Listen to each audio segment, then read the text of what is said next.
6260174231। ये मेरा WhatsApp number है, इस पर आप अपना नाम लिख के भेज दें ताकि फ्यूचर में कोई भी इंपॉर्टेंट नोटिफिकेशंस या अपडेट्स हो वो आपसे मिस ना हो और वो आपको डायरेक्टली आपके व्हाट्सअप नंबर पे मिल जाए। दोस्तों, आज का जो टॉपिक है वो बहुत ही सिंपल, बहुत ही छोटा सा टॉपिक है, लेकिन बहुत ही इंपॉर्टेंट टॉपिक है। अक्सर ये छोटी छोटी चीज़ें हम मिस कर जाते हैं और ये मुझे तब रियलाइज़ हुआ जब मैं कुछ साल पहले, यानी कि कोविड जब शुरू हुआ था, तो लॉकडाउन लगने से पहले मैं एक आर्ट के कॉलेज घूमने गया था ऐसे ही। तो वहाँ पे मैं स्टूडेंट्स को देख रहा था कि वो कैसे काम कर रहे हैं। तो मैंने देखा कि वो नीचे बैठे थे और अपने पेपर को ऐसे अपनी गोद में लेके रखा था, मतलब ऐसे स्लैंटिंग पोजीशन में, जैसे हम डिटेल्स करते हैं ना, ज़मीन पे लिटा के पेपर को या फिर थोड़ा स्लैंटिंग पोजीशन में ज़मीन में रख के, तो उस तरीके से उन्होंने अपने पेपर को रखा हुआ था और सामने लाइव स्टडी कर रहे थे। वो सामने एक स्टिल लाइफ रखा हुआ था और उसको वो स्टडी कर रहे थे। तो मुझे वहाँ पे एक चीज़ दिखी कि ये बहुत ही गलत पोजीशन है ड्राइंग करने की, खासकर जब आप स्टिल लाइफ कर रहे हो।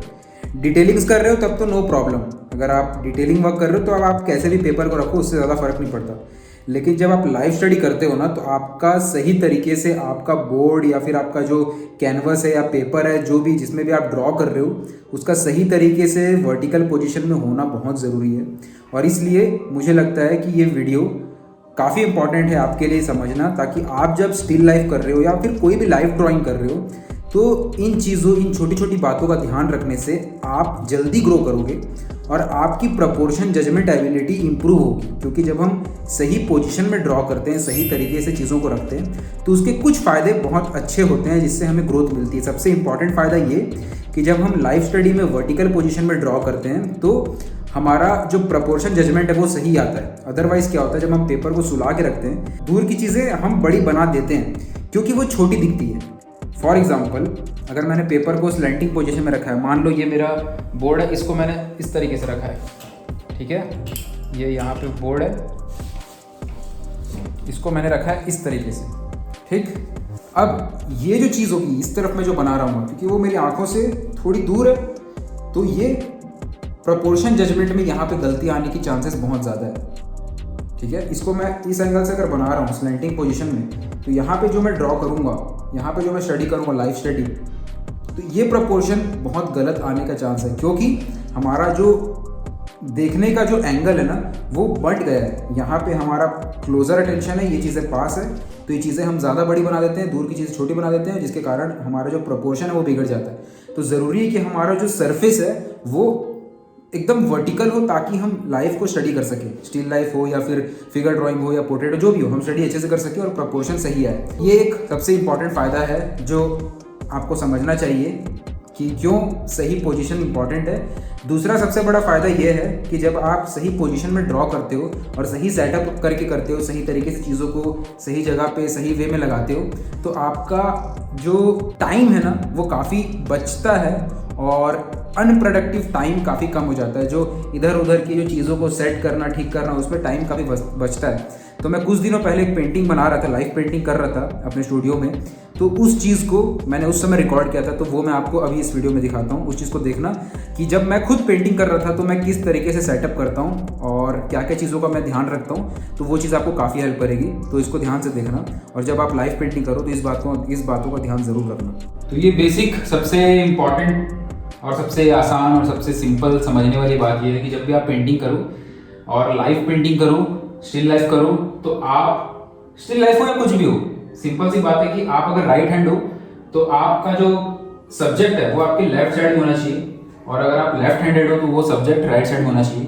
बहुत सिंपल सी बात इसके पीछे ये है कि देखते समय आपका हाथ, आपका ब्लॉकेज नहीं बनना चाहिए। अगर मैं उसको उस तरफ रख दूँ तो फिर मुझे मुड़ने में दिक्कत आएगी, हाथ ब्लॉक होगा बीच में, ज़्यादा मुझे टर्न करना पड़ेगा। बट यहाँ पे मैं इजीली देख सकता हूँ और बहुत सिंपल वे में इधर देख के इधर काम कर सकता हूँ।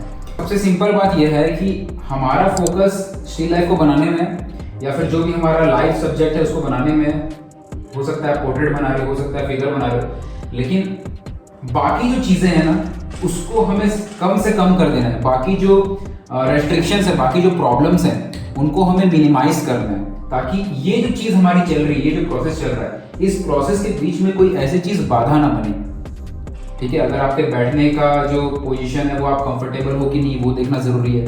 कुर्सी आप सिंपल ले सकते हो, आप खड़े होकर कर सकते हो, कोई प्रॉब्लम नहीं है, मैं बहुत टाइम खड़े होकर करता हूँ, ठीक है। इस ईजर कौन सा लोगे, कैसे करोगे, वो सबसे ज़्यादा इंपॉर्टेंट ये है कि कुछ भी ऐसा जुगाड़ आपको बैठाना है, कुछ भी ऐसी सेटिंग आपको करनी है कि काम करते वक्त ये सब चीज़ों की जो आसपास जो कुर्सी है या फिर जो ईजल है या फिर वो लाइटिंग है, जो भी चीज़ है आसपास जो बाकी चीज़ें हैं उसके वजह से कोई प्रॉब्लम ना आए।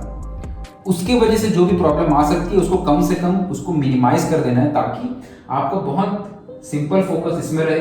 आप सिंपल ड्राइंग को देखो, यहाँ पे बना सको, आप कलर को देखो, यहाँ पे कर सको, वैल्यू जजमेंट जो भी आप स्टडी कर रहे हो उसको आप कर सको, और इस प्रोसेस के बीच में और कोई चीज़ रुकावट ना बने।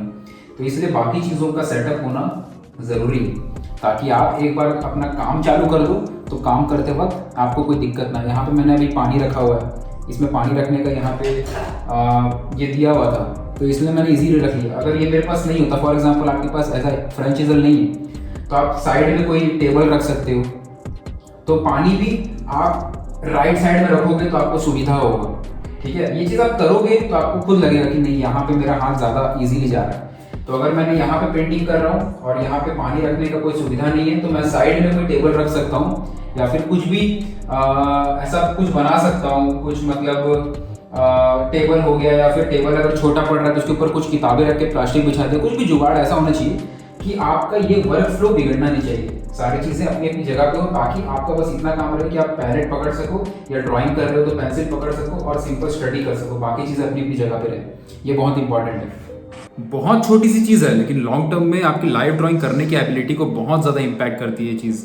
तो आज का लेसन अगर आपको इन्फॉर्मेटिव लगा हो तो सब्सक्राइब जरूर करना और बेल आइकन जरूर दबाना। ये मैं इसलिए कह रहा हूँ क्योंकि आने वाले टाइम में मैं बहुत सारे ऐसे लेसन्स प्लान कर रहा हूँ जो आप लोगों के सवाल पे बेस्ड हैं। आप लोगों ने कमेंट में बहुत सारे सवाल पूछे हैं मुझे पिछले वीडियोस के दौरान, जिसके ऊपर मैं वीडियो बना रहा हूँ धीरे धीरे, और ताकि आपके वो सारे सवाल मैं ले सकूँ। साथ ही साथ आस्क मी आर्ट के ऊपर और भी वीडियोज़ आएंगी जहाँ पर मैं आपके सवाल के ऊपर आंसर दूंगा, तो मुझे कॉमेंट में आपके सवाल ज़रूर पूछना। एक और सवाल यहाँ पे मैं ये भी पूछना चाहता हूँ कि ये जो ईजल आप देख रहे हो, ये फ्रेंच ईजल, इसके ऊपर आप चाहते हो कि मैं रिव्यू बनाऊँ तो मुझे कमेंट सेक्शन में ज़रूर बताना, सो दैट जितने भी लोग मुझसे ऑलरेडी पूछ चुके हैं ईजल के बारे में कि कौन सा लें, कैसे सेटअप करें, या फ्रेंच ईजल के बारे में, तो मुझे कमेंट में एक बार लिखना कि इस तरीके का ईजल के ऊपर आप चाहते हो रिव्यू बनाना चाहते हो, तो मैं ज़रूर बना दूंगा। प्लस जैसे कि मैंने आपको बताया कि लाइव स्टडी करते समय प्रोपोर्शन जजमेंट कितना इंपॉर्टेंट होता है, सही सेटअप करने के वजह से हमारा प्रोपोर्शन जजमेंट एबिलिटी के ऊपर कितना ज़्यादा प्रभाव पड़ता है। तो प्रोपोर्शन जजमेंट को अच्छा करने के लिए मैंने 2 ड्राइंग एक्सरसाइज भी शेयर की थी, वो इस वीडियो में आप जाके देख सकते हो। ये एक्सरसाइज काफ़ी इंपॉर्टेंट है, तो इस वीडियो को आप ज़रूर देख सकते हैं। और अब मिलते हैं अगली वीडियो में। जो भी मैंने इस वीडियो में दिखाया वो आपको अच्छा लगा तो कमेंट में बताना, वीडियो को लाइक शेयर ज़रूर करना, और जो भी आपके सवाल है प्लीज़ मुझे पूछना आस्क मी आर्ट में। उस सवाल को मैं ज़रूर लूँगा जो मैक्सिमम लोगों के मन में आते हैं, और वो सवाल जो मैंने अभी तक क्लियर नहीं किए हैं तो उनके ऊपर मैं ज़रूर वीडियो बनाऊंगा। मिलते हैं अगली वीडियो में। Till then take care, keep creating, keep enjoying art and love you all.